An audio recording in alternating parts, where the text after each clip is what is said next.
जय Shri Krishna. गीताधाम Gurukul online classes में आज हम क्लास 11 आर्ट का विषय है राजनीति विज्ञान। पुस्तक है भारतीय संविधान सिद्धांत में व्यवहार का अध्याय दूसरा, जिसमें हम पढ़ रहे थे भारतीय संविधान में अधिकार। उनमें से हमने मौलिक अधिकारों की है जो विवेचना की थी। अब हम कैटेगरी वाइज वर्ग वाइज अधिकार पढ़ रहे हैं, जिसमें हमने है जो शोषण के विरुद्ध अनुच्छेद 23 और 24 तक पढ़ लिया है। आज हम पढ़ेंगे धार्मिक स्वतंत्रता का अधिकार, अनुच्छेद 25 से 28। कौन सा? धार्मिक स्वतंत्रता का अधिकार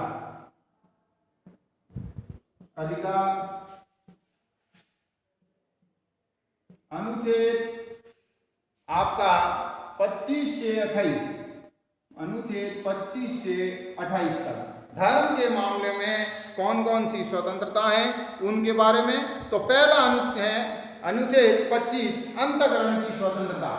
अनुच्छेद 25 अंतःकरण की स्वतंत्रता, अर्थात प्रत्येक व्यक्ति को अपना स्व मानने का अधिकार है, अपनी मर्जी से अपने धर्म का पालन करने का अधिकार है। अंतःकरण की स्वतंत्रता में भी कई चीजें आती हैं, जिनमें आपको अंतःकरण की स्वतंत्रता, धर्म को अबाध रूप से मानना, आचरण करने व प्रचार करने की स्वतंत्रता। इसमें आपको अंतःकरण जो आपका अंत मानता है, अंतःकरण। दूसरा है अबाध मानना, अर्थात अपने किसी भी बाधा रहित धर्म को मानना। फिर है आपका धर्म के मामले में आचरण व प्रचार। क्या? आचरण व प्रचार। ये सारी चीजें हैं जो आपके अनुच्छेद 25 के अंतर्गत आती हैं। दूसरा आज्ञा है आपका अनुच्छेद 26। कौन सा? अनुच्छेद 26 धार्मिक कार्यों के प्रबंध की स्वतंत्रता। कौन सा? अनुच्छेद 26 धार्मिक कार्यों के प्रबंधन की स्वतंत्रता। धार्मिक कार्यों के प्रबंधन की स्वतंत्रता, यानी आप अपने धार्मिक मामलों में किसी मंदिर, मस्जिद, कमेटी या आप उनके प्रबंधन कर सकते हैं। धर्म के मामले में आपका प्रबंधन है, जिसमें धार्मिक कार्यों का प्रबंध है। कौन सा है? धार्मिक कार्यों का प्रबंधन। दूसरा धार्मिक संपत्ति का अर्जन व स्वामित्व। संपत्ति का स्वामित्व व अर्जन धार्मिक कार्यों के नाम पर या धर्म के नाम पर आप संपत्ति बनाना और उसको अर्जन करना। तीसरा है संपत्ति के प्रशासन की छूट। संपत्ति के प्रशासन की छूट। ये सारे कार्य अनुच्छेद हैं जो 26 के अंतर्गत आते हैं। आगे हम पढ़ेंगे अनुच्छेद 27। अनुच्छेद 27 अनुच्छेद 27 अनुच्छेद 27 में क्या है? अनुच्छेद 27 में धर्म अभिवृद्धि हेतु कर से मुक्ति। धर्म अभिवृद्धि हेतु कर से मुक्ति। धर्म अभिवृद्धि हेतु कर से है जो मुक्ति। इसमें आपका ये है कि धार्मिक मामलों में अगर आप पैसा इकट्ठा करते हो, धर्म के मामले में आप अगर कोई प्रबंध करते हो तो उसमें आपको कर से छूट मिलेगी या कुछ हद तक छूट मिलेगी, जिसमें आपका है बिना सेवा के अनिवार्य कर वसूली और सेवा के बदले धन वसूली। और अनुच्छेद 28 में आपका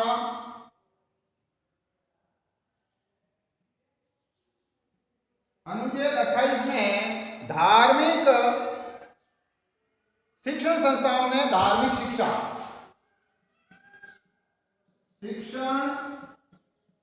संस्थाओं में धार्मिक शिक्षा, इसका मतलब है आप अगर धार्मिक रूप से कोई संस्था और शिक्षण प्रबंध करते हैं तो उसमें आपको धार्मिक रूप से शिक्षा का देने। राज्य पोषित या मान्यता पर प्राप्त शिक्षण संस्थाओं में धार्मिक शिक्षा वर्जित है। पहली तो है राज्य संचालित व पोषित में धार्मिक शिक्षा वर्जित है। क्या है? वर्जित है। मतलब अगर सरकार के द्वारा कोई धार्मिक शिक्षण संस्थान या शिक्षण संस्थान किसी भी के तरह का है और अगर वो है जो सरकार से कुछ भी हेल्प या एड या कुछ भी है जो सहयोग ले रहा है, चाहे वो आर्थिक है चाहे अन्य प्रकार का है, तो ऐसे विद्यालयों में धार्मिक शिक्षा नहीं दी जाएगी।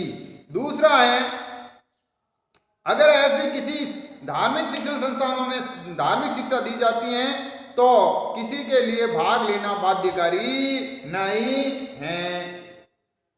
अब अगर शिक्षा होती है, क्या है? अगर शिक्षा किसी भी तरह की होती है, धार्मिक शिक्षा, कौन सी? धार्मिक शिक्षा होती है तो बाध्य नहीं है। अर्थात किसी से भाग लेना बाध्य नहीं है। कोई भाग ले या ना ले वो स्वतंत्र हैं, किसी पर जोर जबरदस्ती नहीं कर सकते हो। तो ये हो गए हमारे जो धार्मिक से अधिकार। अब हम अनुच्छेद 29-30 पढ़ेंगे। कौन से हैं? अनुच्छेद 29 और 30 पढ़ेंगे।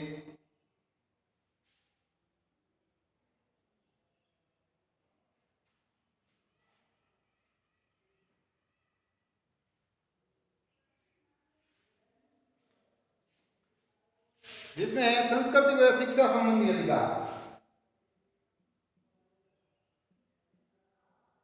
संस्कृति व शिक्षा संबंधी अधिकार।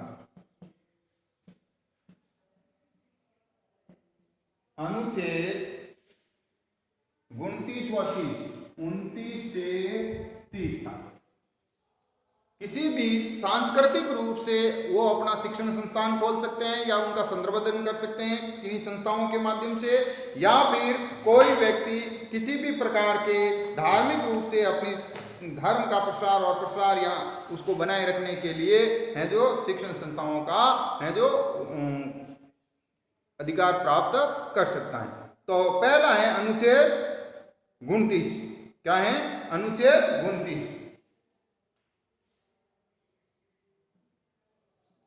अनुच्छेद 29 में क्या क्या है? पहला है वो है भारत के प्रत्येक नागरिक को, इसमें भी अलग अलग दिया हुआ है। पहला है भारत के प्रत्येक नागरिक को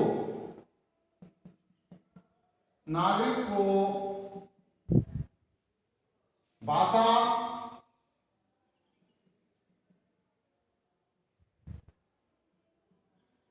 लिपि,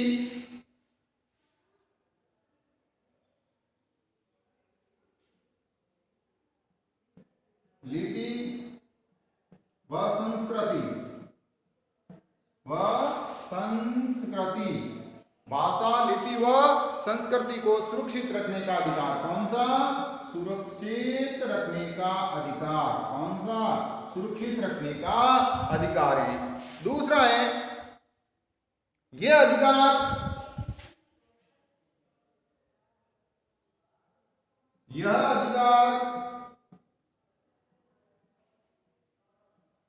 अल्पसंख्यक व बहुसंख्यक दोनों का है। क्या है? दोनों का। अल्पसंख्यक या बहुसंख्यक दोनों को है। और लेकिन इसी के साथ ये उपबंध भी लागू है कि राज्य के स्वयं के संस्थान या राज्य वित्त पोषित संस्थाओं में प्रवेश के समय धर्म, मूल वंश, जाति, वंश के आधार पर भेदभाव नहीं किया जाएगा। और समूह के अधिकार से संबंधित हैं, जिसमें व्यक्तिगत अधिकार भी शामिल हैं। अब है अनुच्छेद 30। कौन सा? अनुच्छेद 30। अनुच्छेद 30 में आपका है शिक्षण संस्थाओं की स्थापना व प्रशासन संबंधी अल्पसंख्यकों का अधिकार।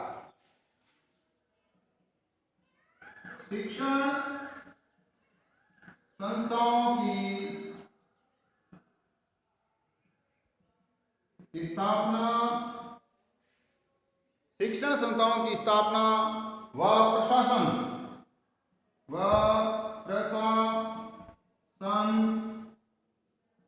संबंधी अधिकार। लेकिन ये अधिकार सिर्फ अल्पसंख्यक संबंधी है। कौन सा है? अल्पसंख्यक संबंधी, यानी अल्पसंख्यकों को ये अधिकार प्राप्त है कि वो अपने धर्म के नाम पर शिक्षण संस्थाएं खोल सकते हैं, उनका प्रबंध कर सकते हैं और उनकी अपनी सहायता करते हैं। लेकिन ये धार्मिक व भाषाई अल्पसंख्यकों के कौन कौन से हैं? धार्मिक और भाषाई, दो तरह के हैं। धार्मिक व भाषाई वाले अल्पसंख्यक।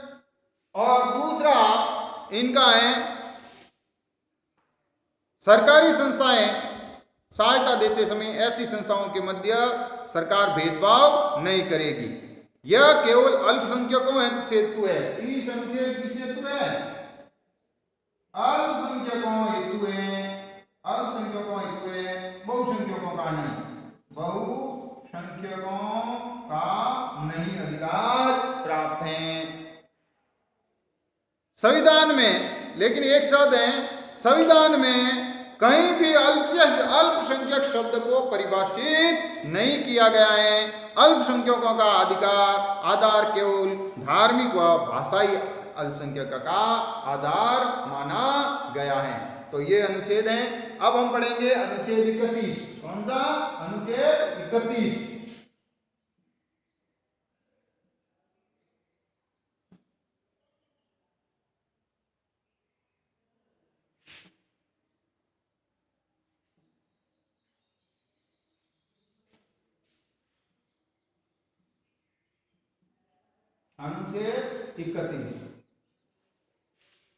अनुच्छेद 31 ये संपत्ति का अधिकार है। किसका है? संपत्ति का अधिकार। क्या है? संपत्ति का अधिकार है। कौन सा है? संपत्ति का अधिकार है। लेकिन 44वें संविधान संशोधन द्वारा, 44वें संविधान संशोधन द्वारा इसको परिवर्तित कर दिया गया। क्या कर दिया गया? परिवर्तित कर दिया गया।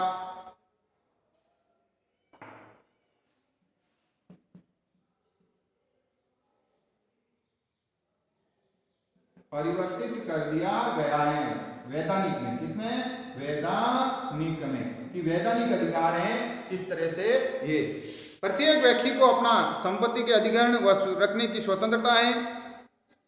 अधिग्रहण सार्वजनिक उद्देश्य से हो, मालिक को पर्याप्त क्षतिपूर्ति दी जा सकती है। इस तरह से ये अधिकार कानूनी अधिकार दिया गया है। और अनुच्छेद क में दिया गया है। कहाँ दिया गया है? इसमें से 31 को यहाँ से हटाकर वैधानिक में, कौन से? वैधानिक में है जो अनुच्छेद 300 क में इसको स्थान दिया गया है। अब है अनुच्छेद 32। क्या है? अनुच्छेद 32। अनुच्छेद 32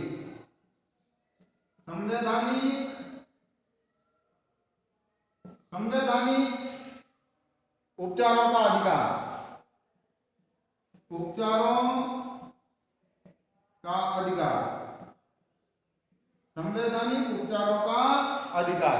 संवैधानिक उपचारों का अधिकार में आपको ये अनुच्छेद 32 में दिया गया है। इसमें आपको यह है कि आप अपने किसी भी मूल अधिकार के संबंध में कोई बाधा है, चाहे वो व्यक्ति या राज्य प्रायोजित है, आप उसके संबंध में संरक्षण प्राप्त कर सकते हैं। यानी कोई व्यक्ति या राज्य मूल अधिकारों में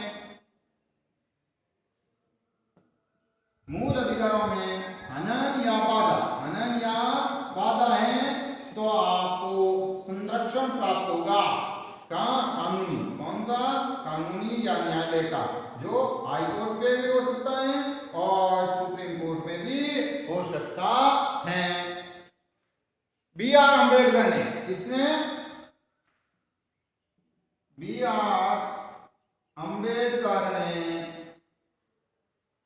इसे संविधान की आत्मा कहा है। क्या कहा है? संविधान की आत्मा कहा है।